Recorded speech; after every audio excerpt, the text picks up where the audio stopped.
Hello YarnTubers, welcome back to Wanderlust Crochet with Dana and Benji, who gets paid for his appearances. Today we are going to be making some really fun granny squares. So flower grannies are nothing new to us, right? If you've been crocheting for, a few years at least, many people, not all, many people have been there, done that with these squares. But today I want to share with you, I thought it'd be fun to go through my process, my tips and techniques that are not exactly foundational beginner techniques, right? This is what happens. There's, I've said there's a Michael Jordan quote that is roughly goes like, get the fundamentals down and then rise to who you're going to become, or something like that. But it's about, I believe in getting those fundamentals down and then rising up, becoming, even more proficient in your own, using your own tips and tricks and learning from others who have been crocheting forever and the tips and tricks they use. So I thought I would share this with you. Now, these squares, look how great and perfectly square they are. I have blocked these. These are meant for a pattern I'm designing now using the pattern design course through the American Crochet Association, which the ACA is always linked down below. And I'm learning so much about making this pattern perfect. I'm designing something to wear to Flock with the Flock Fiber Festival in Seattle in August. So I wanted something very light. It's a cotton linen blend that I bought through Robin at Sasquatch Yarn and More. It's a Cascade yarn, and it is just perfect for this project. So I hope you guys will stay tuned later in the year when I release that pattern. But in the meantime, let's crochet some flower grannies. I've got this kind of aqua green on the Wool Genie. Now this is how I've started doing my magic circles. So coming down this way, and I grab the working end and loosely wrap it around my finger and hang on to it. Go under,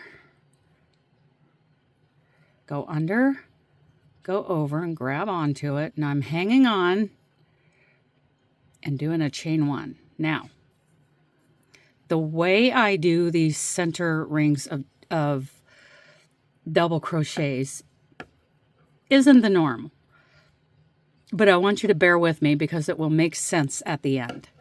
So I'm going to do 16 double crochets into the ring, and you're going to notice this first one has a real slant to it. See the top of that stitch right there?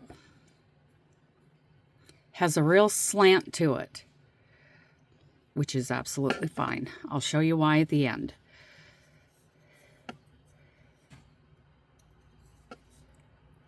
Two,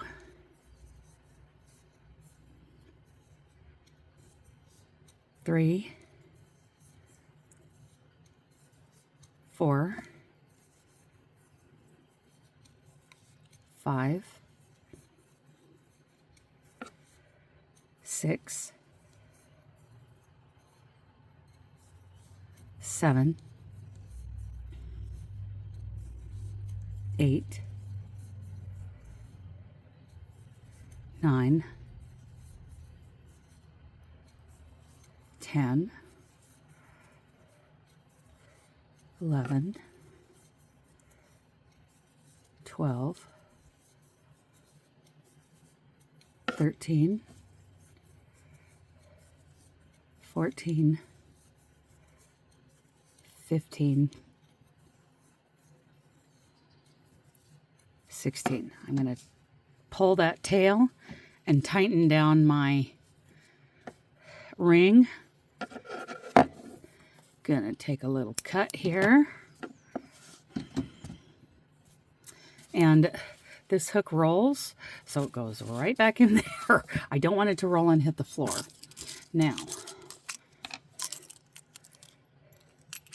this one. It's my cross stitch needle.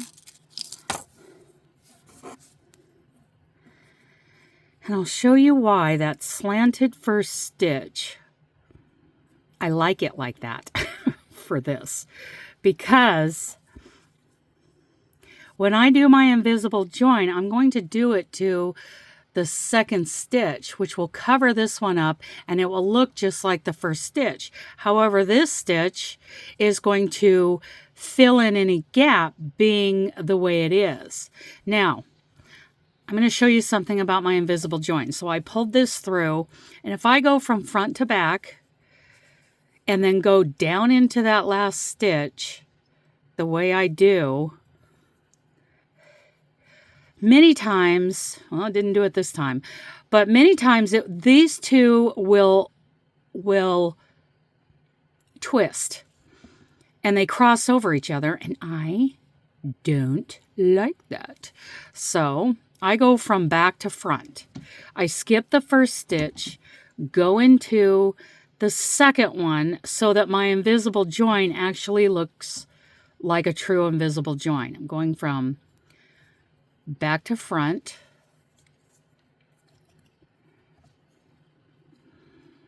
and I just want this to look exactly like a stitch. And when I go down into this stitch, I'm also going to catch the back side here, that loop. So I actually am beginning the process of securing that end. I'm going to bring these together and just make that look like another stitch.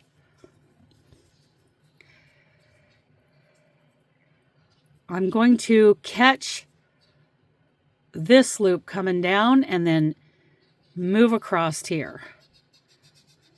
And I'm going to try to pierce. I'm going to move it around a little bit, holding this between my thumb and forefinger, and try to pierce some threads so that I am actually doing a combination of weaving and sewing. If you're piercing, you're sewing.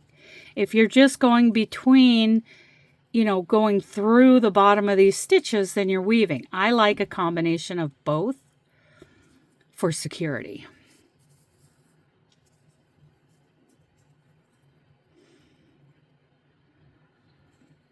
Dig a little and then come back up to do just a weave as it comes out the other side.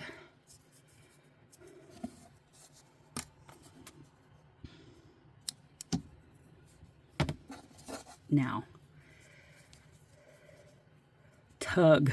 I like a little bit of an opening there because it's crochet, and that's classic. I don't know how else to describe it, but I like a little bit of opening there, depending on what the project is. And I think for this project, it calls for some classic little opening there.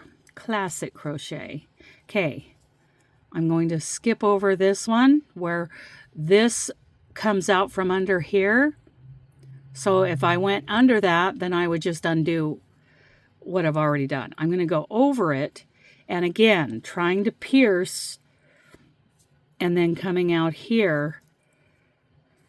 So it's sewing and weaving. Tug on that, make it look really nice. And that join. Okay.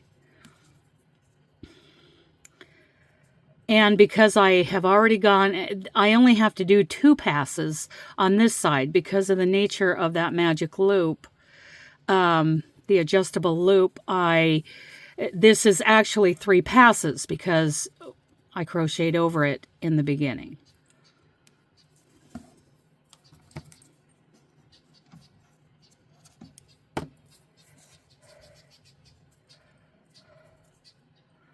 And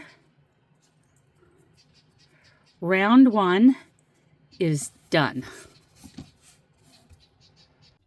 So round 2 is a series of puff stitches. And puff stitches are incomplete half double crochets, and then you yarn over and pull through all the loops. So we're going to do 3 stitches and pull through 7 loops. Anywhere on here. My problem is sometimes I skip a stitch, and when I get around, I won't have my count of 16. So I'm cautioning you to be careful not to skip the next stitch, because the next stitch can get kind of buried. So on this first one, let me show you that again. Sorry. So I insert my hook, get my working end with some tail, and I kind of hold on to it on the back, yarn over, and pull through. And I'm actually going to chain 2 this time. And then as I work this puff stitch, sometimes when I go to reinsert my hook to do another stitch, I will accidentally move it into the next one. So there's something that I want to caution you about. Okay, so I'm working over that tail. 1, yarn over, 2, yarn over, and 3. So 3 times, and that will leave you with 7 loops on the hook. And I worked over that tail. Now I'm going to snug it down a little bit and chain 1, and then I'm dropping that tail and moving on to the next stitch. 1, 2, and 3.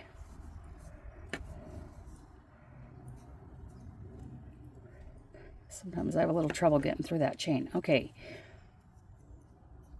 Chain 1. Now,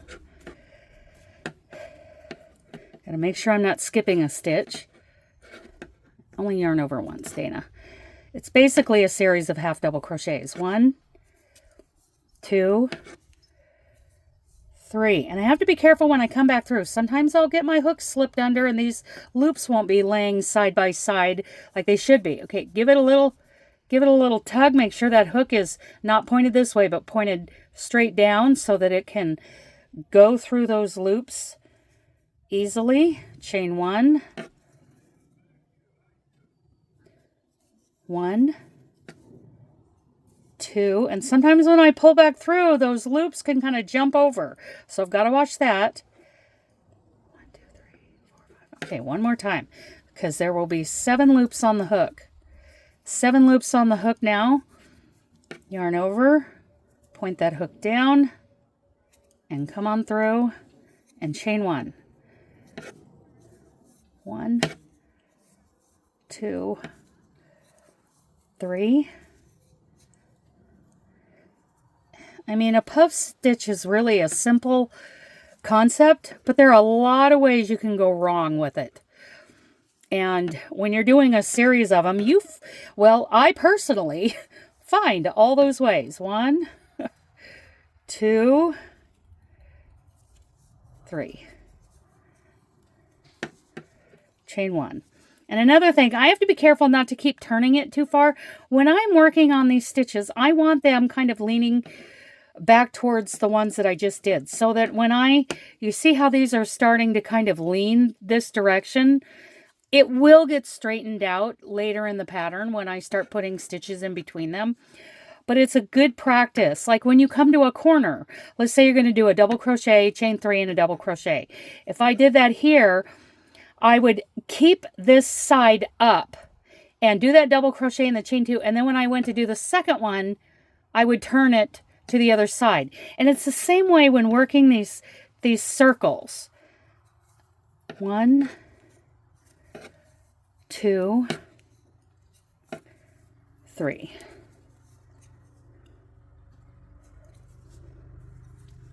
Chain 1. My arms. Okay. 1, 2. I'm trying to go slow. And besides, getting a real rhythm going with these puff stitches, I personally make mistakes. Maybe you don't, but I do. And see, these are sitting more upright rather than these previous ones are really leaning this direction. And I'm trying to avoid that. 1, 2, 3.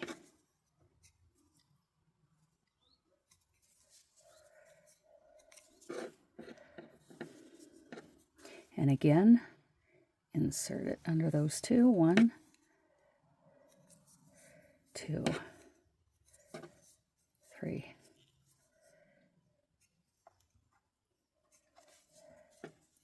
Benji was just barking at the neighbors. I had to get after him a little bit, poor baby. But he's keeping an eye on them. He is watching. catching. Okay, here we go.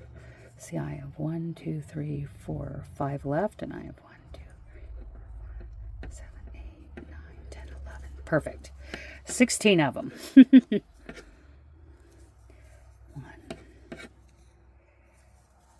2, 3. Keep them laying nicely, and then pull through.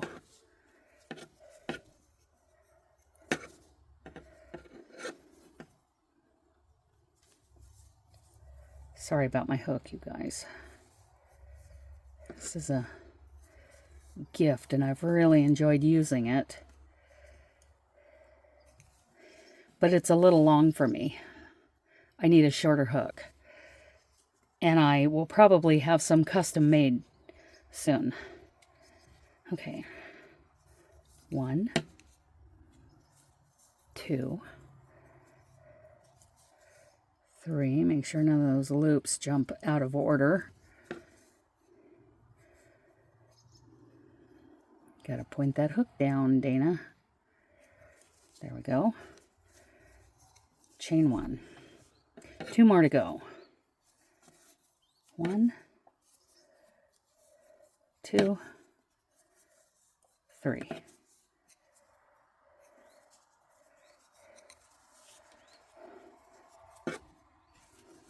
1, 2, 3.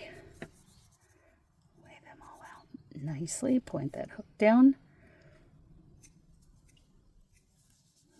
And chain 1. I like the way it lays really nice and flat.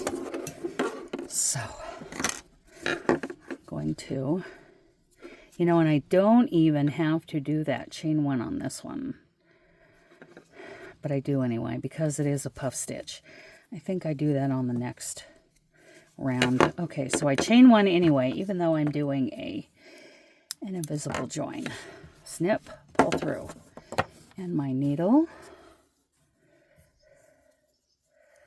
And I'm going to do it from back to front on that first puff stitch, not on the chain.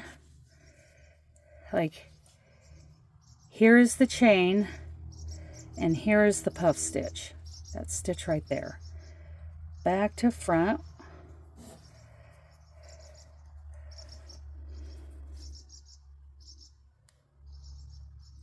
And I'm going to go right down into that stitch, but I'm also going to catch this loop back here.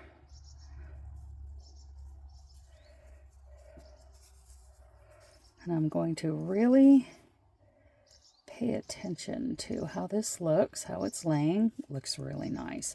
I just want to make sure this gap is pretty much, looks very similar to all the rest. Then I'm going to go down here and go underneath all of those loops at the base of that one stitch.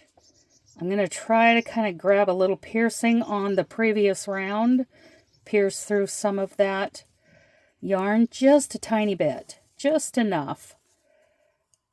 That still looks pretty good.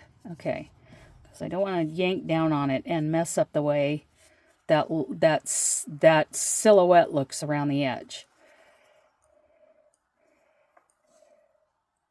Oh, I'm going to go under that one, and I'm going to kind of pierce a little bit on those previous threads and then come out underneath here. That's a second pass. And here is the third. Go over this one and under all the rest.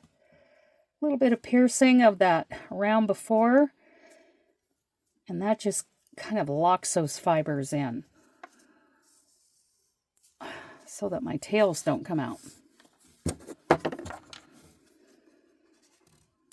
Pull it up just a little bit, snip it, and then just kind of mess with it. There's that. One more tail.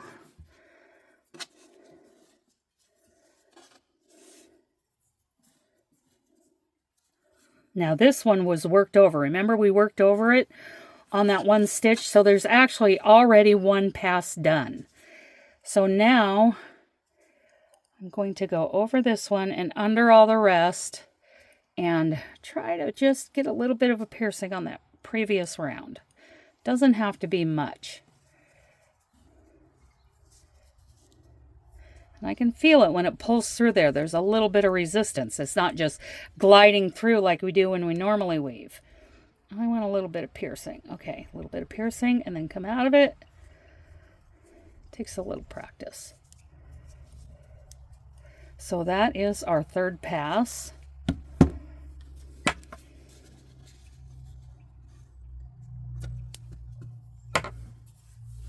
Throw that away. And there is round 2. Now, round 3 is a series of baubles. The reason why they're baubles and not clusters is because they're going into a narrow place at the base, where a cluster goes into maybe like if you had 4 double crochet together at the top, but at the bottom, those stitches would be going into individual spaces, where a bauble puts it all into one space. I'll show more. We are using this bluish color, and I'm going to join the same way.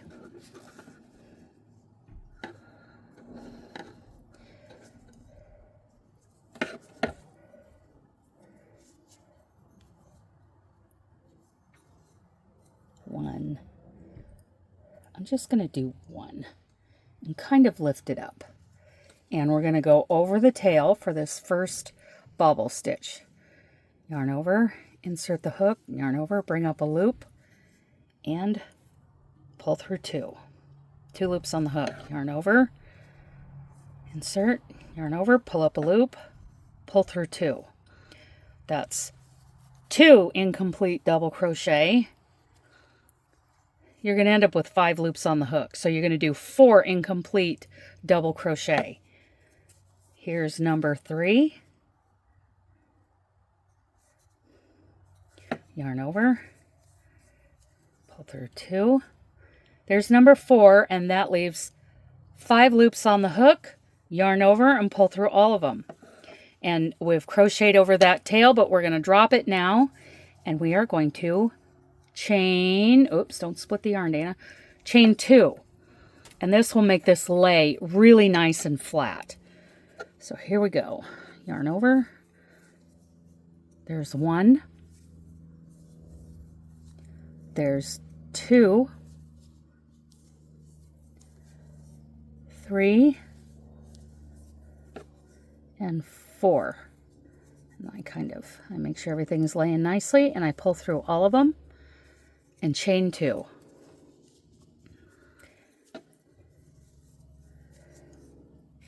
One, 2, 3, and 4. Chain 2 in between. That makes those lay really nice and flat. So 1, 2. I almost went through. 3 and 4. Chain 2. We'll do this all the way around. 1, 2, 3, 4, pull through all 5 loops, and chain 2. 1, 2, 3, 4. Pull through all 5 loops. Chain 2.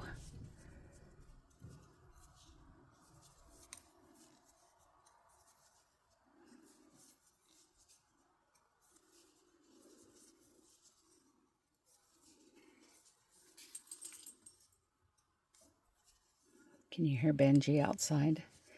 He's being a good boy. Oh, here he comes. Here he comes. He's going to hop back up. Hi, bud. Hi, bud.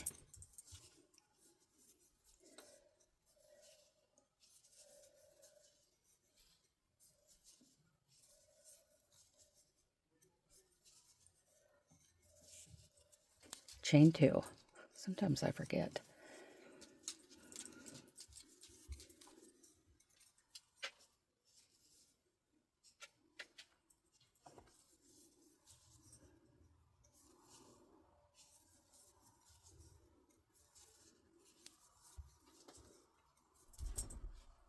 Five loops on the hook, pull through them all, chain 2. And these are laying so nice and flat. It's so perfectly flat in this pattern. 1, 2, 3.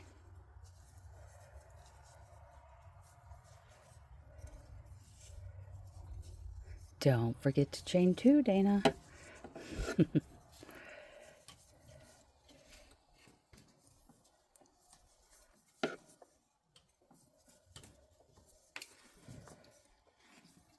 And 4. Whoops, I went through 2 loops. There we go. 1, 2, 3, 4, 5.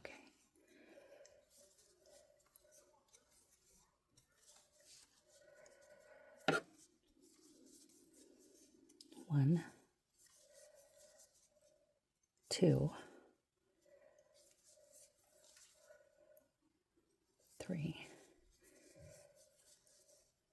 4. I find these baubles easier, you know, when I'm not trying to film. I find these baubles a lot easier to get a rhythm going.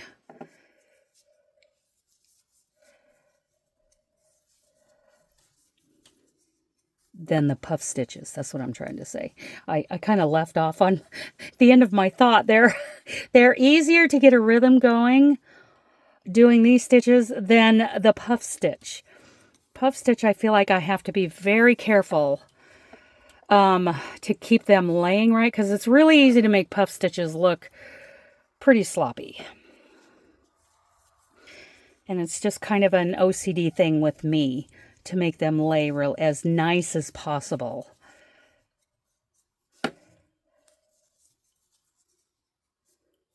Five loops on the hook. Chain 2. Did I chain 2 there? Yes, I did. Okay. 2 more. We're almost there. We're almost there. Almost there. Hi, bud. What are you doing? You gonna go outside? 2.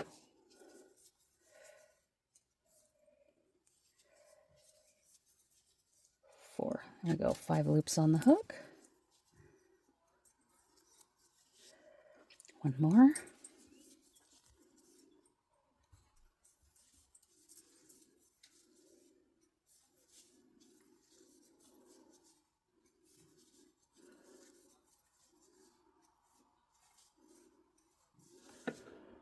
I think I'm going to chain 1 on this one. See how nice that lays? Let's count them. 1, 2, 3, 4, 5, 6, 7, 8, 9, 10, 11, 12, 13, 14, 16. 16. I'm happy. Okay.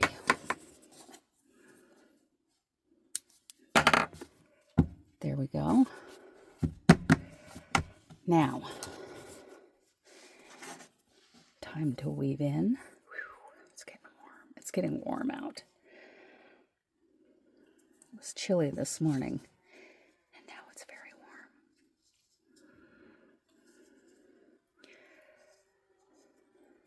So there's the top of that stitch. Then there's chain 2, and there's the top of that stitch, and that's where I'm going to go from back to front.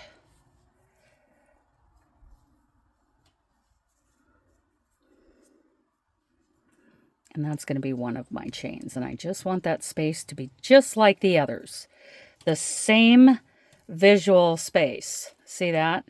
And I'm going to go down into that previous stitch, and I'm going to catch a loop or 2 behind it.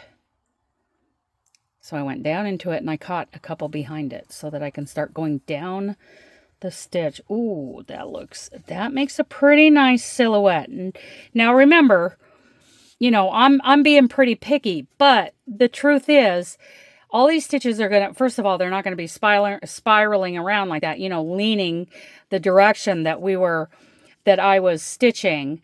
But they're going to be made to sit upright. And these spaces are going to be, you know, they're going to be covered with stitches. So,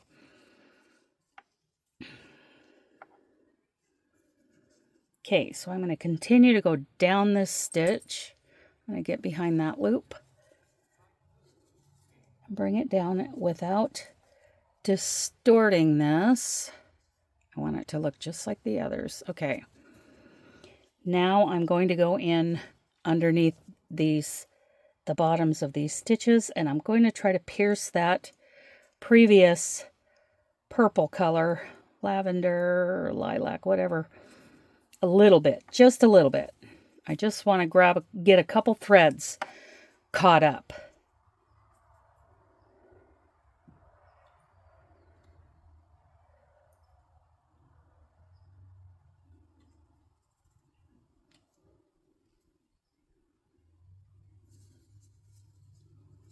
Yeah, I can feel that resistance. That makes me happy. So that those fibers are kind of grabbing onto each other. I don't try too hard on the last pass. Well, I got quite a bit of it that time. Quite a bit of that purple round. Feels good. Feels secure. Makes me feel secure. Okay.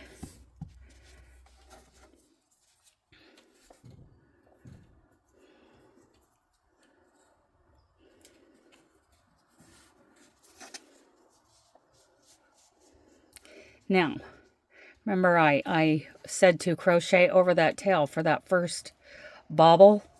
That's our first pass. So now I'm going to go over that one and then under the rest and try to pierce a little bit of that purple. Yes, I caught it. I got it. And then gently pull it through. And one more time, I'm going to go over that one and a little bit of piercing into the purple and then come up out of it.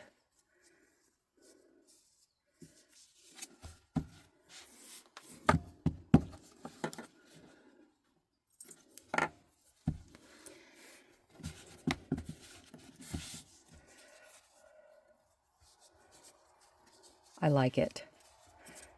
This cotton linen gets a little fuzzy, but I like it. There is round 3. Now, round 4 is the squaring up of the square. These will be blocked later and won't be so wonky. And the way we do that is we start out right here doing 3 double crochet. So each side consists of, well, the corners are 3 treble, chain 2, and 3 treble all into that same space. Then 3 double crochet into the next, 3 half double crochet in the next, 3 double into the next, and the next corner is 3 treble, a chain 2, and 3 treble. But where we start is right here. We'll do a 3 double crochet, no chain spaces in this pattern. It lays really nice and flat without chain spaces in between these granny stitches on the sides. The only chains we have is a chain 2 in a corner, and it lays really flat. So 3 double crochet is where we start, and then we move into the corner, go all the way around, and then we finish up at the 3 half doubles and join to the center of these 3 double crochet. I'll show you how that works. Sorry, I forgot to change my yarn on the wool genie. Change over to this neutral color, this beigey kind of neutral off-white. Okay, any space. Make sure I'm not grabbing any strands on either side of the space in those stitches. I join the same way. Leave myself a little tail. And yarn over, pull up a loop, chain 1. And I'm just going to make this a little bit tall with the chain 1. And I am going to, in this space, with those first 3 double crochets, work over this tail. So, and 1. And 2. I'm really snagging this. And 3. Okay, I'm going to tug a little bit on my tail. There's my 3 double crochet, and I'm going to go right into this. This is going to be a corner. Yarn over twice. And this is what goes through my head. 1, 1, 1. When I pull through those 2 loops 3 times, that's my first stitch. And then I'm going to yarn over twice, bring up a loop and go 2, 2, 2. You always pull through 2 loops, but this, so that I don't have to keep stopping and looking to see what stitch I'm on. So let's do it again. 3, 3, 3. That is what goes through my head. Does anybody else do that, or am I the only nerd in the room? Chain 2 and yarn over twice. 1.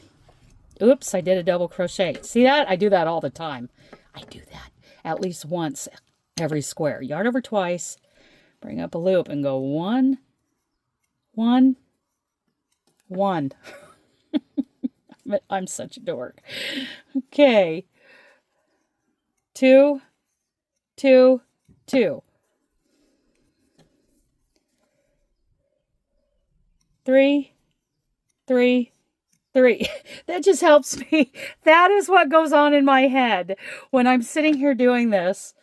It just tells me, you know, that I'm on stitch 1, stitch 2, or stitch 3. Okay, 3 double crochet in the next space.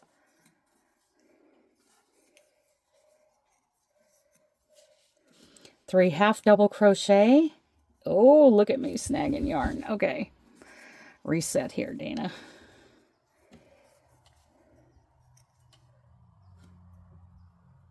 1. Oh boy, I'm having trouble getting the right angle here with the camera. Okay, 2, 3. Now I'm back to doing 3 double crochet. 1, 1, 2, 2, 3, 3. I know, I'm a nerd. I'm a crochet nerd. I'm the original crochet nerd. Don't let anybody else take that title away from me. I said it here first. Yarn over twice. 1, 1, 1. 2, 2, 2. 3, 3, 3. Okay, so I got 3 trebles, chain 2, and 3 trebles in the same space to make our corner. 1, 1, 1, 2, 2, 2, 3, 3, 3. Then I'm doing 1, 1, 1 double crochet, just yarn over once, Dana. 2, 2 double crochet. Come on. 3 double crochet. And then 3 half doubles. 1, 2, 3. And then 3 doubles. 1, 1, 1, 1, 2, 2. See, I can't even count. Oh boy, reset here. Trying to go fast while looking through the camera. 3, 3. Okay, back to a corner.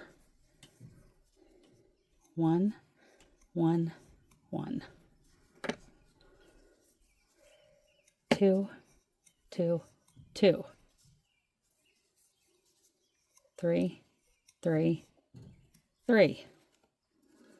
Chain 2. Now I got to turn it. See, I try to do the first part of the corner with the work facing up like this. And then after I do my chain, so what I was talking about earlier, turn it. Yarn over twice because it changes the lean of the stitches. 1, 1, 2, 2, 2, 3, 3, 3.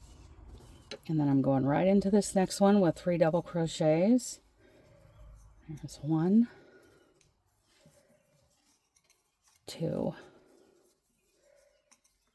3, 3 half doubles in the middle of the side. Oops. See, I tried to make that a double, didn't I? 1, 2, 3. It's fuzzy. This cotton linen is fuzzy. Okay. And then 3 double crochet. I am not holding on here. 1, 2, 3. Now the trebles in the corner. So I want this work to face like this to help with the lean of the stitches. 1, 1, 1.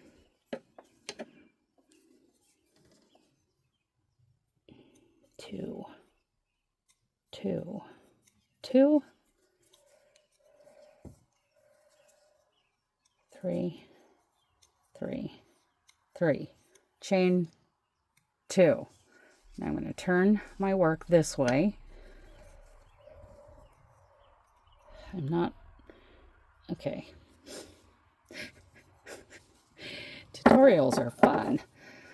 I need a better setup. Okay, here we go. 1, 1,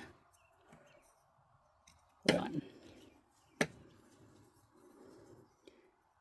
2, 2, 2. 3, 3, 3. 1, 2, 3 double crochets. Now we're ending up with the 3 half doubles, and I like to take this under my thumb and hold it because otherwise I'm going along here and I will hook it. I will hook it. So there's 1, 2, and 3. Okay. Needs a good blocking. Okay.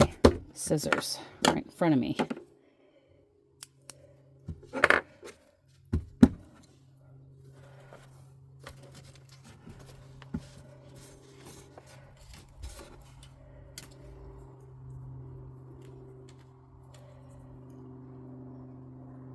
Now, this first double crochet, the top of that stitch is really leaning, but you can see where the other 2 are.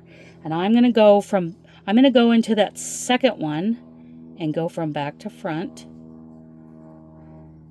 This will be such a nice join, especially after it's blocked. And then I'm going to go down into this stitch where that came out, and I'm going to catch that third loop back there. And I'm going to make this look as just acting naturally. Just look natural. Then I'm coming down here to the bottom and going under these and trying to pierce some of that blue. Oh yeah. And then coming out at the end. I like that. And then I got to watch this tension right here. It does make a little bit of a divot, but that will come out with blocking. And I make that look as normal as possible. There goes your grandma on her e-bike. You better go see. She just rode her e-bike down to the barn to feed. I love it. Okay, so I went through once and twice, piercing those and coming out.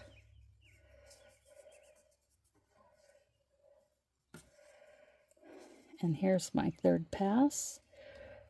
Right. Get a little piercing going on there and then come out the end. Can get a little rough. Gets a little rough sometimes. Okay.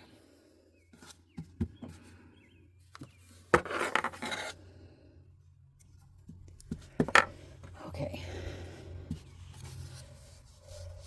Now, this one, again, I crocheted over the ends. So, there's already one pass done. And so I'm going to do a second pass, piercing some of that blue below it, some of those blue chains.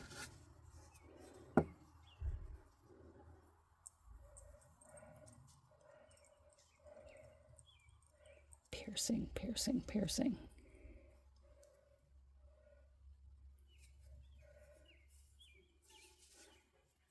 That would be 2. And here's the third pass. Pierce a little bit of that. Oh yeah, I can feel that resistance. That's nice. That makes me happy. That makes me feel like those ends are not coming out. Okay, next. So that is our 4 rounds. And these obviously need to be blocked. They're pretty wonky.